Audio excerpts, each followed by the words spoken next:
3000 € le kilo? Tu appelles tout de suite et tu dis oui. Fumer, c'est nul. Ça fait tousser. C'est toi qui fais la loi maintenant. Je fais pas la loi, moi, non. Moi, je suis dans la diplomatie, moi. C'était votre sœur. Merci la gueule. Tu es un laidron mais tu es bien bonne. T'as pas vu ton pif, hein? Quand tu te mouches, t'as pas l'impression de serrer la main à pote? Écoutez, vous montrez l'homme que vous voulez sur les photos, et moi je dirais que je le reconnais, et comme ça c'est réglé. Et je ferai la même chose au tribunal s'il le faut. Ça va très mal. Sa femme l'a quitté en plus. C'est un homme brisé, le cœur, les reins, tout. Bien dormi? Comme un bébé. Et vous? Comme un homme. Nous vous octroyons 45 secondes d'avance. Sans blague! Et vous croyez que j'appelle pour commander une pizza? Is it okay with you? Vive le cinéma!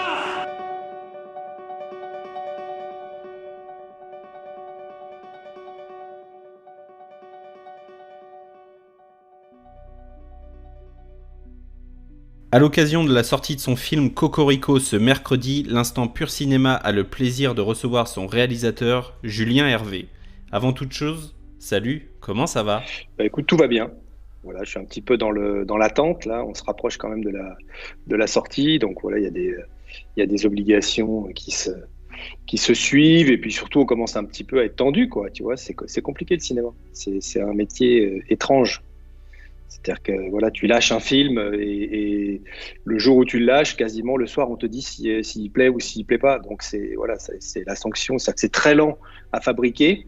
La sanction, en revanche, peut être assez rapide, voire radicale. Ça attaque en plus même dès le mercredi matin avec le 9h des Halles. Déjà, ça donne une toute petite tendance. Après, c'est pas toujours viable, mais déjà, ça donne une petite tendance. C'est mieux de pas se rater là-bas. Ouais, alors c'est vrai que aujourd'hui, on a tendance à dire que le mercredi est un petit peu moins déterminant qu'avant. Bon, ce qui est un peu vrai, mais pas totalement.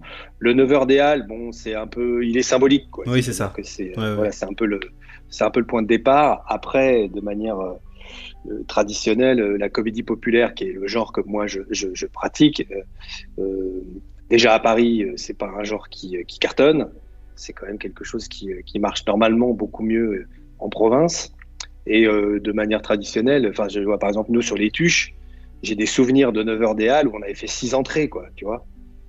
Et à la fin, ton film, il fait presque 6 millions d'entrées. Donc c'est pas, faut pas paniquer sur le 9h des Halles. Le 14h Paris est déjà un peu plus significatif, quoique voilà, il faut toujours mettre ce bémol-là de comédie populaire qui sont pas forcément toujours très bien accueillis à Paris, malheureusement. Et après, la banlieue peut éventuellement commencer à donner une bonne tendance. Puis c'est vrai que le soir à 23h, on te dit, bah voilà, si on te dit faut attendre le week-end, c'est pas bon signe. C'est une sorte de code, tu vois, c'est un code du métier. Comment est né le projet Cocorico? Ça fait combien de temps que le projet est sur les rails? Alors en fait, ça fait assez longtemps, parce que d'abord, on a eu une sortie qui a été programmée longtemps à l'avance, mais très lointaine. Alors, normalement, quand on fait un film, toi, tu connais ça, c'est un peu ta partie aussi. Une fois qu'il est fini, bah, tu sors voilà, dans les 3 mois, 4 mois, 5 mois, allez, 6 mois peut-être maximum. Nous, ils nous ont décalé, enfin, ils nous ont pas décalé, ils nous ont proposé une sortie 16 mois après la fin de la fabrication du film. Donc, si tu veux, c'est aussi pour ça que je suis un peu impatient, parce que j'en ai marre d'attendre, quoi, pour être très honnête avec toi. Donc, si tu veux, chronologiquement, j'ai commencé à l'écrire en 2020. J'ai fait une première version qui a été envoyée aux distributeurs et aux chaînes janvier 2021. J'ai eu tout de suite M6 et le groupe M6 qui m'a dit on adore, on y va. Donc, en juin 2021, j'ai signé avec M6.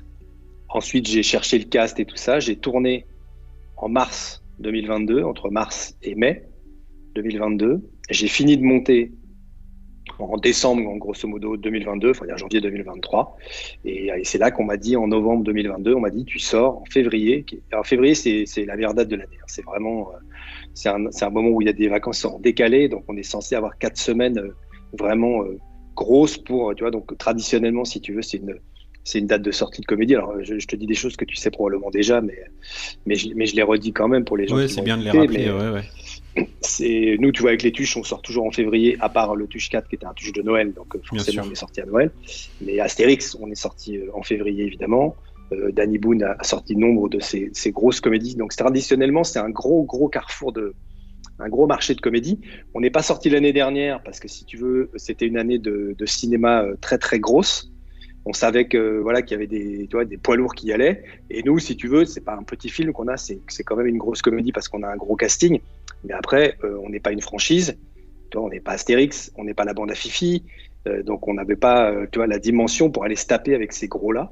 Donc on a tout de suite pris à l'avance. On a dit nous on ira en février 2024. On s'est positionné très longtemps à l'avance. Et ce qui fait que voilà, on attend quoi. Tu vois, on attend. Donc c'est long. Comment ça s'est déroulé le tournage ? Écoute, ça s'est vachement bien passé. J'étais stressé parce que quand ce cast un peu énorme m'est tombé sur la tête, moi c'est mon premier film tout seul, donc je me suis dit comment je vais faire, tu vois, comment je vais diriger ces énergumènes. Et en fait, en vrai, ça a été assez simple. Bon, d'abord, si tu veux, faut pas arriver avec la prétention de diriger Christian Clavier et Didier Bourdon. Enfin, c'est des mecs qui ont, tu vois, une expérience folle, qui ont fait 80 à 100 films, qui savent vraiment ce qu'ils font et qui sont des grands professionnels. Donc, il faut plutôt te dire que tu vas d'abord échanger beaucoup avec eux avant. Et en fait, quand on est sur le tournage, c'est des rôles. C'est des rôles, donc c'est que le texte, ils le savent par cœur, ils connaissent le texte, tu vois, des partenaires, donc ça leur permet de savoir ce qui va sortir. Enfin, toi, ils sont super préparés, et après c'est des mécaniques qui sont bien huilées. Donc tu les diriges peu en fait. C'est-à-dire que moi, mon travail, ça a été d'écrire, d'échanger avec eux une fois que j'avais une première version, d'échanger avec eux quand ils m'ont dit oui. On a refait une deuxième version. Dans ma première version, par exemple, le film ne se terminait pas sur eux, parce que je savais pas que j'allais avoir ce cast un peu prestigieux. Et je me suis dit, une fois que je les avais, je dis, évidemment, il faut que je termine sur eux. C'est-à-dire que c'est eux les vedettes du film, c'est eux les poids lourds. Pour moi, c'est De Funès Bourvil. C'est-à-dire que Clavier, c'est De Funès, et Didier, c'est Bourvil. Tu vois, pour moi, c'est cet équivalent-là. Donc j'ai réécrit, avec évidemment plein d'idées qu'ils ont pu me donner, des axes sur les caractères, enfin sur les personnages, tu vois, ils m'ont donné plein de conseils. Donc en fait, en vrai, c'était angoissant avant. Après, c'est des mecs qui travaillent, donc en fait, ils t'aident à faire ton film, ils m'ont beaucoup aidé. Et puis le reste du cast, tu vois, était un peu au diapason. Christian, il a une grande faculté, si tu veux, c'est que c'est quelqu'un qui apprend son texte par cœur. Donc quand il arrive sur un tournage, tout le monde le sait. Et il va pas accepter qu'il y ait des gens qui connaissent pas leur texte, ça va un peu l'agacer. Donc tout le monde se met au diapason. Ça, c'est une grande vertu, tu vois, quand tu es réalisateur. C'est-à-dire que tu sais que là, tout le monde, alors ça concerne pas Didier, qui lui, de toute façon, connaît son texte également par cœur, il a les mêmes exigences. Et Sylvie Testu, c'est pareil, et Marianne aussi. Mais voilà, ça te donne un bon coup de boost à tout le monde. C'est un peu, les mecs se disent, oula, il y a Clavier, soyons pros. Et donc, c'est ce qui s'est passé. Donc après, t'as pas besoin de perdre du temps. Si tu veux, tu perds pas de temps sur ça. Parce que parfois, tu perds un temps fou. Mais c'est même pas. C'est-à-dire qu'avant d'avoir des bonnes prises, tu vois, tu vas en passer 10. Parce que les mecs savent pas leur texte. Et donc là, tu dis, c'est chiant pour ceux qui sont autour. Tu vois, c'est chiant pour ceux qui attendent. Enfin, je veux dire, ça, c'est pas cool, quoi. Donc moi, je préfère travailler dans une ambiance, tu vois, où les mecs sont bien préparés et où ils savent ce qu'ils font, quoi, tu vois, où ils envoient, quoi. Quand il faut, tu dis action et ça part, quoi. Et après, si tu veux, quand tu verras le film, tu comprendras, c'est très écrit. Et il y a toute une partie qui est vraiment en intérieur, dans le château des Bouffiers Sauvages, tu vois, de la propriété du personnage de Christian et de sa femme, qui est jouée par Marianne Denicourt. Donc, si tu veux, il y a un petit côté un peu vaudeville, quoi, tu vois, c'est-à-dire que t'es en intérieur, ça bouge pas beaucoup, donc c'est très écrit. Par exemple, on avait une scène qui faisait 17 pages. Donc nous, on a coutume de dire, si tu veux, quand tu comptes, tu dis c'est 1 minute par page. Donc, tu as 17 minutes de scène. Alors, tu sais qu'au montage, tu vas resserrer, que toi, à la fin, elle va peut-être faire 12 ou 13, mais elle va être fat, quoi, tu vois, ça va être une grosse scène. On l'a découpée sur toute une semaine. Donc, ça veut dire que sur toute la semaine, du lundi au vendredi, on a joué que cette scène-là. Il y avait un petit côté théâtre, tu vois, qui était intéressant. Et que eux, Marianne Denicourt, c'est une grande comédienne de théâtre. Christian, on sait pas, ou on sait peut-être pas, mais il a fait des dizaines et des dizaines de pièces. Il n'a pas arrêté de jouer au théâtre. Après, ça fait quelques années qu'il n'y est plus, mais je veux dire, ils se sont connus avec Didier c'est la première fois qu'ils ont joué ensemble au théâtre et la seule en faisant La Cage aux Folles. Donc Didier, c'est pareil, c'est un grand comédien de théâtre. Puis c'est des mecs qui ont eu une formation classique. Didier, il aurait pu rentrer à la Comédie Française, il a choisi de pas y aller, mais c'est un grand comédien et qui peut jouer du drame aussi.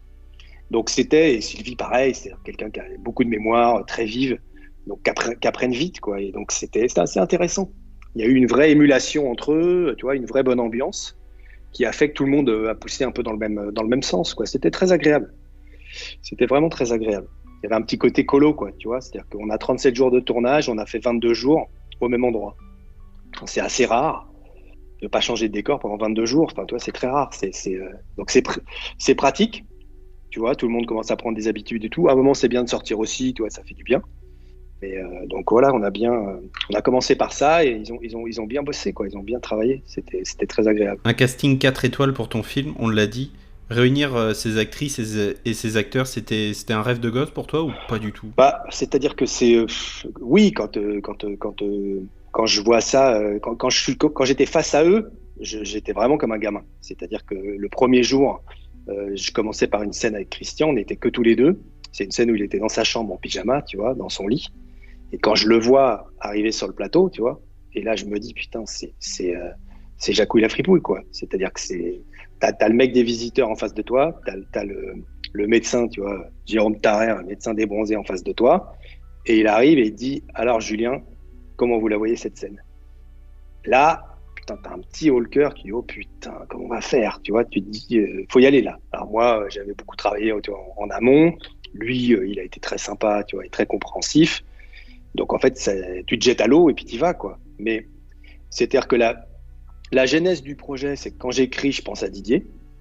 Parce que je trouve que, tu vois, c'est le rôle qu'il va jouer, c'est celui d'un concessionnaire, toi, d'un mec qui vend des Peugeot, qui est très français, tu vois, mais de la classe moyenne, tu vois, qui s'est fait tout seul, mais qui a pas, tu vois, qui vient pas d'une grande famille ou quoi que ce soit. Donc je me dis, ça irait bien à Didier. Donc je commence par Didier, c'est à lui que j'envoie le script en premier. Il me dit oui très vite. Et derrière, j'ai en face, tu vois, un aristocrate, tu vois, pédant, insupportable, qui arrête pas de tout ramener à ses origines en disant ouais, on est une grande famille, tu vois, désolé, quoi, tu vois, ça implique des obligations. Donc le mec, il est odieux. Et au bout d'un moment, si tu veux, on propose des noms de machin et tout, et à chaque fois, je dis bah non, ça va pas. Il y a rien il y a rien qui sonne. J'avais évidemment pensé à Clavier dans un coin de ma tête, mais je sais pas, je pense que je m'autorisais pas tellement à y croire ou à y penser, parce que je me suis dit, il viendra pas. Et ce qui est con, hein, tu vois, dans la vie, il faut toujours essayer, hein, c'est bien la preuve. Et à un moment, comme j'avais pas d'envie, parce que je pense que j'avais pas réglé ça, j'ai dit bah vas-y, il faut y aller là. Donc j'ai pris mon téléphone, j'ai appelé son agent, Alexandra, et je lui ai envoyé le script. J'ai dit voilà, je voudrais faire passer ça à Christian. Elle l'a envoyé à Christian, il m'a rappelé, je sais pas, 4 jours après, 5 jours après. Donc d'un seul coup, bah tu bascules, tu te dis putain, voilà, on me dit moi, parce que même si je savais pas précisément qu'ils avaient jamais joué ensemble au cinéma, tu vois, même si c'est vrai que tu aurais pu t'en souvenir quand même une confrontation pareille. Mais donc je savais pas, et après d'un seul coup tu bascules dans le truc un peu événementiel, tu vois.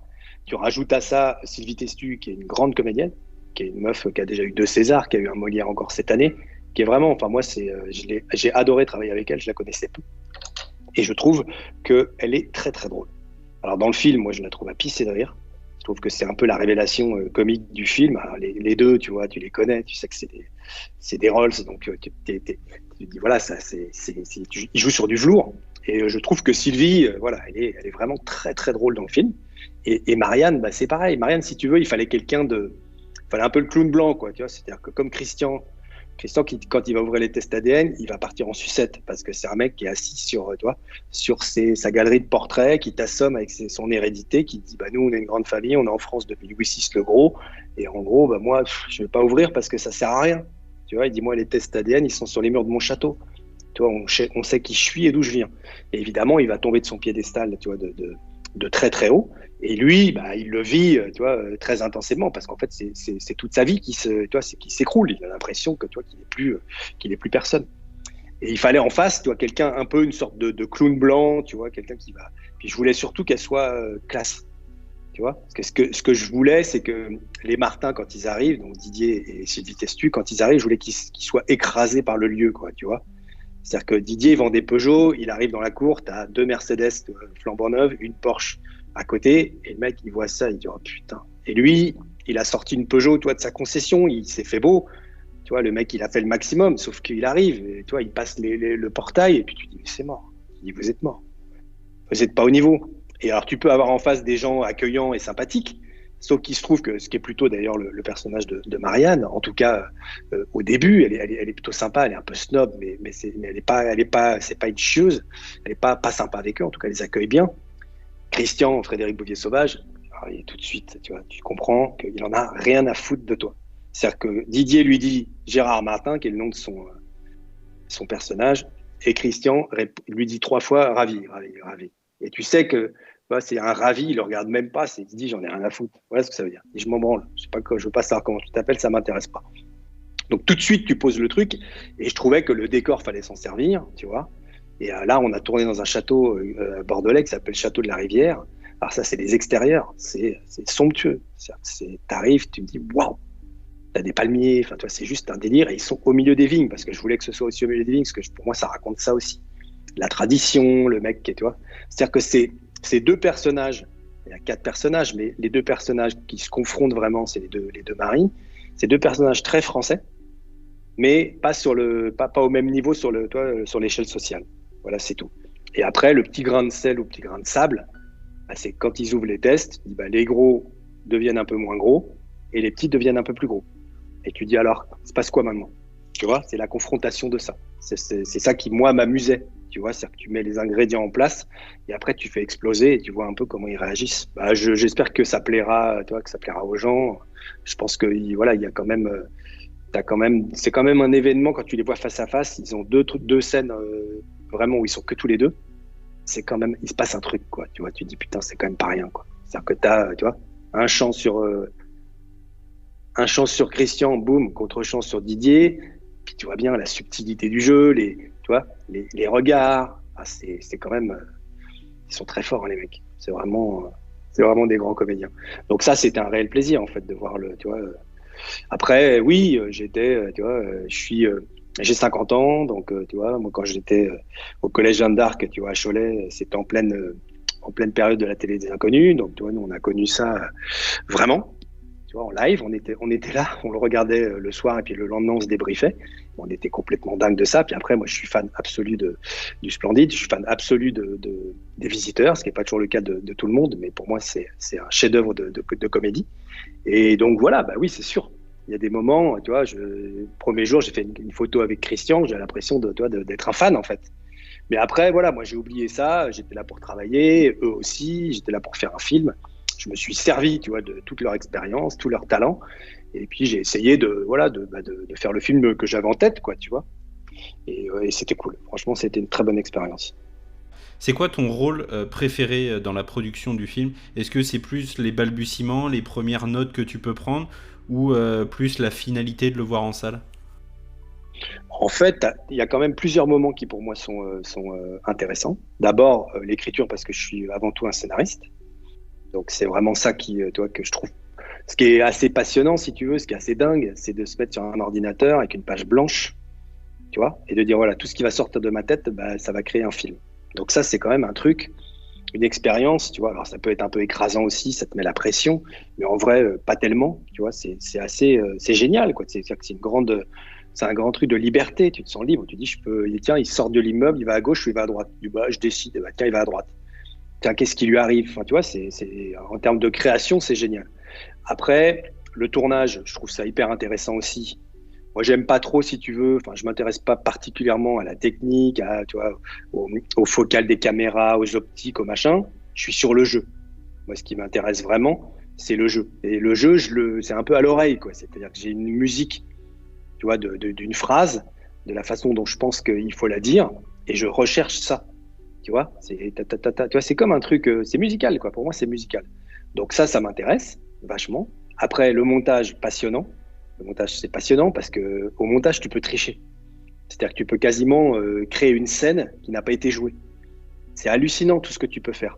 Donc c'est hyper intéressant. Ça, j'adore. Et puis après, je trouve que c'est important parce que, encore une fois, tu vois, je reparle un peu de musique, mais de rythme. Tu vois, pour moi, dans la comédie, il y a un rythme qui est très important.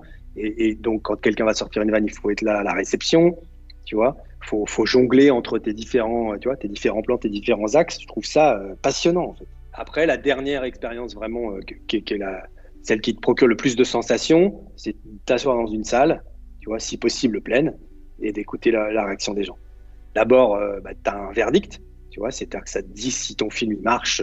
Alors, si tu veux, s'il y a une salle de 500 et que les gens sont morts de rire, tu peux te dire, bon, a priori, il y en a d'autres qui vont rigoler. Si tu as une salle de 500 et que ça rit peu, bon, tu es un peu emmerdé, tu n'es pas bien. Et ça, bon, c'est compliqué parce que y a une vraie, t'as beau, faire tout ce que tu veux, tu vois, essayer tout ce que tu veux sur ton film, il y a un moment, il y a une sanction, quoi, il y a une vérité. Il y a une vérité, c'est est-ce que ça plaît aux gens? Donc nous, si tu veux, on a eu beaucoup de projets, mais entre nous. Donc c'est pas des projets, c'est des projets importants parce que tu montres aux mecs qui ont financé ton film, évidemment qu'il faut qu'ils soient contents, tu vois, c'est dans ton intérêt. Mais une fois que tu as passé ça, tu dis ok, mais eux ils sont, tu vois, un peu, ils sont dedans, quoi. Donc est-ce qu'ils sont, tu vois, c'est-à-dire qu'ils arrivent pas vierges, quoi. Tu vois, ils arrivent un peu avec une idée en tête ou quoi que ce soit. Donc ce qui est intéressant, tu vois, là on a fait une projo en décembre avec Christian parce que Christian n'avait pas vu le film et il y avait 100 personnes dans la salle. Et des gens qui n'étaient pas tellement connectés au film. Et la projo s'est vraiment très bien passée. Donc ça, t'as une réponse. Et après, t'as Christian qui vient te voir et qui dit « Ok, t'as réussi ton coup, le film il est super. » Et ce mec-là, c'est pas n'importe qui. Au-delà de toi, c'est que c'est un mec qui a du pif. Il a le sens du populaire, dans le sens noble du terme, parce que en France, on a souvent tendance à dénigrer la comédie populaire. C'est très difficile de réussir une comédie populaire. Et de faire rire les gens, c'est vachement dur. Donc, je sais pas si... C'est dur. Je ne sais pas si je vais y arriver. Nous, on a déjà réussi à le faire, tu vois, par l'intermédiaire des Tuches, parce que c'était pas nous directement. On écrivait, ce qui est déjà pas mal. Mais on réalisait pas et on n'était pas à fond dessus. Là, on est en première ligne. Donc, voilà, faut y aller. Quand tu as un mec comme lui qui déjà te dit oui, quand il lit ton script, tu dis ah, c'est cool, qui te fait des compliments en disant c'est bien écrit, tu dis c'est cool. Et quand à la fin, tu vois, il dit c'est super parce que mon personnage est odieux, mais tu as réussi à le sauver à la fin. Enfin, tu vois, tu fais des compliments comme ça. Bon, ça veut dire que tu as plutôt bien travaillé. Mais encore une fois, ça n'assure pas que les gens vont voir le film et vont se marrer. Tu vois, il y a un truc qui s'explique pas, un truc un peu irrationnel, tu vois, qui fait toute la beauté du cinéma, mais aussi sa cruauté ou sa difficulté. Parce que t'as un coup près qui tombe. C'est exactement ce que j'allais dire. C'est vraiment le dernier coup près. C'est eux qui ont le film en main, quoi. Après, c'est normal. Tu fais le film pour les gens, donc c'est normal que ce soit eux qui décident. Bien sûr. T'es né à Cholet. Tu gardes un attachement particulier à la ville? Bah, j'y viens quand même de temps en temps. Mes parents vivent toujours, tu vois, à Cholet. J'ai pas mal de potes qui sont encore. Oui, évidemment, j'ai un attachement. C'est-à-dire que c'est chez moi. Tu vois, c'est vraiment chez moi. J'y ai vécu jusqu'à l'âge de 18 ans. Après, je suis un peu parti, mais je revenais parce que mes parents habitaient Vezin, tu vois, à côté de Cholet, jusqu'à il y a 3 ans où ils sont là vraiment venus vivre dans Cholet. Et donc, si tu veux, moi, à chaque fois que je redescendais, j'allais à Cholet, donc j'y suis souvent. Donc oui, j'ai un attachement particulier. C'est quand même là que, tu vois, que j'ai fait mes premières années. Enfin, toi, moi, j'ai plein de souvenirs de Cholet Basket, de tout ça, tu vois. Je suis un peu quand même l'actualité de la ville, même à distance, quoi, tu vois. Non, c'est un endroit important. Ouais, trop bien. On va pouvoir passer un petit jeu, moi je l'aime beaucoup, c'est l'heure de l'instant réminiscence. Le roi répudie la reine, la vieille épouse le perroquet, César devient roi. Je l'épouse et me voilà reine.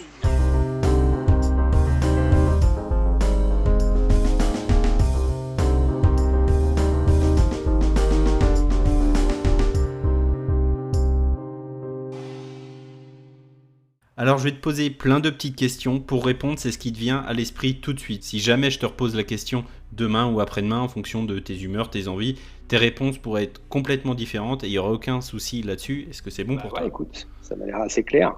On y va. Quel est ton film doudou, ta Madeleine de Proust? 4 mariages, un enterrement. Ton affiche de film préféré? C'est difficile à dire, tu vois. J'aime bien, mais après, parce que j'aime bien le film, j'aime bien Amadeus, tu vois. J'aimais bien aussi, c'est assez marrant parce qu'il y a un film qui s'appelle Les Aventures de Baron Munchausen de Terry Gilliam, qui n'est pas peut-être son film le plus connu, j'en sais rien, mais qui est un film qui pour moi est, tu vois, une référence. J'adore ce film, je le trouve extraordinaire. Et ce qui est assez drôle, c'est que je l'ai vu à Cholet. J'étais à la mi-carême et il s'est mis à pleuvoir comme c'était pas permis, donc ça a foutu le bordel et ça a été un peu, tu vois. Donc je me suis réfugié. Donc à l'époque, c'était au Palace, tu vois, je sais pas si tu as connu le Palace, toi, qui était... Pas du tout, ouais. C'était derrière la place Travaux. C'était au Palace, je me suis réfugié là pour me protéger de la pluie. La pluie ne passait pas, Donc à un moment, j'ai dit, je vais aller au ciné, quoi, tu vois. Donc j'y suis pas du tout allé, voilà. Et je regarde les affiches et je vois les aventures du baron Munchausen. Je rentre là-dedans et là, tu vois, c'est un film qui est exceptionnel, enfin, tu vois, que je trouve très poétique, voilà, que j'ai adoré. Et puis si tu veux, je m'attendais pas du tout à y aller. Enfin, toi, il est lié à un vrai souvenir, tu vois, parce que la preuve, c'est que je me souviens. En général, tu te souviens pas de ce que tu faisais, tu vois, le jour où tu es allé voir un film, enfin, à part que tu es allé voir un film. Et celui-là, il a un goût particulier. Donc après, je suis pas du genre non plus à mettre des affiches au mur, tu vois, chez moi. Je m'en fous un peu. Enfin, tu vois, je suis pas trop là-dedans. L'affiche, je peux faire des digressions, c'est pas grave. Vas-y, y a pas de souci. L'affiche, c'est un moment compliqué, une affiche, tu vois. Alors après, quand tu fais une comédie populaire, les financiers, les distributeurs et tout ça, ils ont toujours tendance à faire une affiche assez simple et didactique. Tu vois, genre, il faut comprendre, tu vois, que les gens comprennent de quoi ça parle. Alors, moi, je dis, ouais, mais les gens sont pas cons. Donc, faut pas non plus, tu vois, d'être trop didactique. Ça sert à rien. Mais si tu veux, nous, dans la comédie populaire, on rentre dans la catégorie des affiches que tu mets pas forcément chez toi. Parce que c'est pas un objet d'art. En revanche, ceux qui font, tu vois, du cinéma un peu plus auteur ou des choses comme ça, peut-être aventure parfois aussi, ils vont parfois faire des affiches où tu dis putain, celle-là, je peux la mettre chez moi, je peux la mettre sur le mur. Nous, malheureusement, tu vois, moi j'ai fait le Doudou avec mon pote Philippe. On n'était pas des grands fans de l'affiche, tu vois, du Doudou. Là, je trouve qu'elle est bien, l'affiche de Cocorico, mais alors ce que j'aime bien, c'est qu'elle me fait penser aux Trois Frères, tu vois, où ils étaient tous les trois avec un journal où il y a écrit les Trois Frères dessus. Ils regardaient Donc je trouve qu'elle a un peu ça, et je trouve ça marrant comme évocation, tu vois. Mais après, la comédie populaire, c'est pas des affiches qui sont faites pour être dans ton salon. C'est des affiches qui sont faites pour être. Alors c'est vrai que moi, la mienne, hop, Cocorico, on choisit pas ses ancêtres, tu vois, le cast. Bon, je pense que tu comprends à peu près, tu vois, où tu vas, quoi, tu vois. Ouais, c'est ça. Tu sais où tu vas. Cette vertu-là, et c'est important quand même. Ouais. On avance. Une bande originale que tu aimes particulièrement? Alors, il y en a une. Le film, je le connais pas particulièrement bien, tu vois. C'est Amarcord de Fellini, mais c'est juste que j'aime bien, moi, Nino Rota, tu vois, ce musicien. Donc ça, et puis après, Ennio Morricone, le bon, la brute et le truand. Ouais. J'ai regardé là, le documentaire sur lui, là, Ennio. Incroyable. Exceptionnel. Ouais. Oh putain, qu'est-ce que c'est bien. Incroyable. Qu'est-ce que c'est bien. Et c'est marrant parce que c'est intéressant aussi quand tu es dans la création et tout, parce qu'en fait, le mec, c'est un musicien classique, et au début, c'est presque honteux pour des musiciens classiques de faire de la musique de film, tu vois. C'est ça. Ouais, carrément. Il était renié de tout le monde parce qu'il faisait des musiques de film. Ouais. Et des Morricone, de tubes qu'il a sortis, c'est hallucinant. Et là, d'un seul coup, bon. Et c'est pareil, c'est-à-dire que tu vois, moi, j'ai bossé avec un musicien qui s'appelle Mattei Bratesco, qui est un mec très sympa, et qui a été, on s'est bien compris, tu vois, c'est pas toujours facile. Moi, je trouve ça dur, la musique sur un film, parce que moi, j'adore la musique, mais je suis pas musicien, donc je sais pas du tout parler, tu vois, avec des mots de. Donc quand je dis au mec, je dis, je veux un thème, il dit, ok, mais c'est très simple de dire ça, mais en fait, ça veut rien dire, tu vois. Je dis, je veux un thème, tu vois, je veux un truc un peu dont on puisse se souvenir, qui soit présent, mais qui soit pas trop présent. Enfin, en fait, tu dis tout et son contraire, tu vois, et avec des mots qui sont pas du tout techniques. Et ce mec-là, c'était super parce qu'il m'a compris. Et il est revenu avec 2-3 idées. Je lui ai dit, ça, j'aime bien. Et hop, il est parti. Puis après, il a décliné un peu pendant tout le film, tu vois, des choses. Moi, je suis pas sur la comédie, je suis pas forcément, tu vois, un défenseur. Je veux pas qu'il y ait trop de musique, tu vois. Il y a des moments où je pense que c'est un peu nécessaire, quand tu fais des petites transitions, des machins, mais encore une fois, je crois que c'est moins nécessaire ou moins indispensable que quand tu fais un grand film dramatique, tu vois, ou un grand film d'aventure, ou un truc qui peut se passer à l'étranger, tu vois, un peu exotique, tu vois. Après, voilà,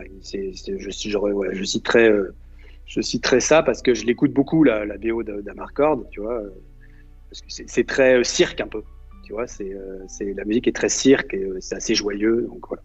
La scène d'ouverture d'Amadeus, qui pour moi est un film extraordinaire, parce que c'est un film sur le génie. Et sur le génie et sur l'injustice. C'est-à-dire que tu as d'un côté Salieri qui est catholique, qui est dévot, qui prie toute la journée. Et en face, tu as Mozart qui est un singe. C'est-à-dire qu'il est mal élevé, tu vois, il est insupportable, c'est un chieur. Et quand Salieri entend sa musique, il dit, mais cette musique, elle vient de Dieu, quoi. Il dit, elle est divine, il a un don.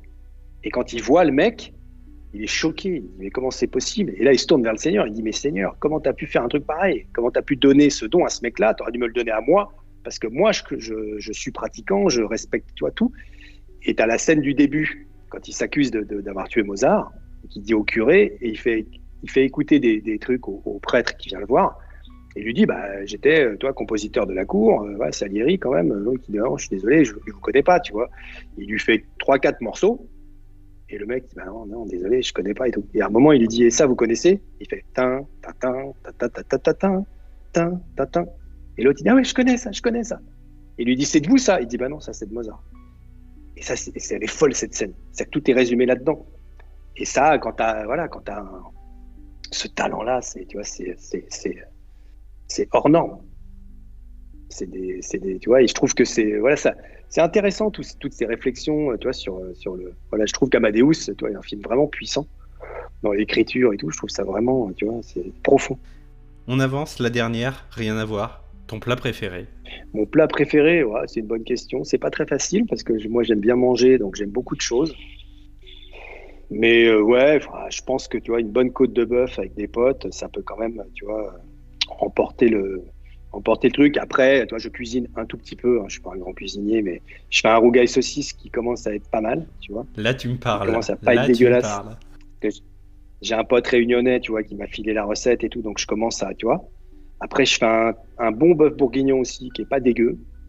Je commence à me débrouiller. Après, je fais bien la tortilla espagnole, là, tu sais, très épaisse et tout. Alors, c'est pas très compliqué, tout ça, mais ça prend du temps, donc voilà. Ça j'aime bien. Mais t'as facilement quelques petites techniques dedans qui sont pas forcément évidentes. Non, mais en tout cas, c'est voilà. Donc, je dirais comme ça, tu vois, si je veux faire simple, une côte de bœuf avec les potes, parce que c'est quand même très convivial, je trouve, avec une bonne bouteille de vin. Et sinon, voilà, tu vois, j'aime le couscous aussi. Mon père fait un très bon couscous, ma mère fait une très bonne paella. Enfin, tu vois, voilà. Je suis assez, tu vois, world cuisine, comme tout le monde. On est bon. Pour rappel, Julien Hervé, ton nouveau film sort ce mercredi en salle, le mercredi 7 février. Ça s'appelle Cocorico. Au casting, on y retrouve Christian Clavier, Didier Bourdon, Sylvie Testude, Julien Pestel, entre autres. Bon, t'es prête pour la rencontre? Je suis ravi de rencontrer les parents d'Alice. Tu sais que ton père et moi, on n'est pas du genre à faire des manières, Alors, elle vous plaît? Voilà la beauté. Mais t'es fou, chérie. Je l'ai empruntée à la concession. Elle est même pas encore en vente, c'est une merveille. Tu sais, papa, ça sert à rien de vouloir impressionner les bouviers sauvages. Oh, je sais très bien que ça va les impressionner, mais je fais pas ça pour ça. Bon, allez. Mon Dieu, mais c'est magnifique. Un peu froid, mais joli. Frédéric Bouvier-Sauvage, enchanté. Nicole et Gérard faisaient des compliments sur le domaine. Ah oui. Oui. C'est une des plus belles propriétés de toute l'Aquitaine. Je vous fais découvrir. Oh oui, j'adore le billard. Oui, alors moi, je joue à l'américain. Oui, bien sûr, comme dans tous les bars PMU. Chérie, t'as raté quelque chose. Quoi? Un jardin d'hiver magnifique avec des orangers, des orchidées très rares. Nous aussi, on a un jardin d'hiver à la maison.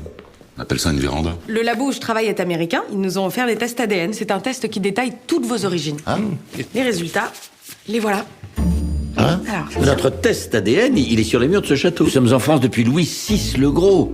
Tu ma chérie, c'est un peu comme ton père. Mes ancêtres sont connus depuis longtemps. Je suis française et italienne et voilà, c'est tout. Enfin, moi, je suis français depuis toujours, alors si ça peut vous faire plaisir, j'ai rien à cacher, moi.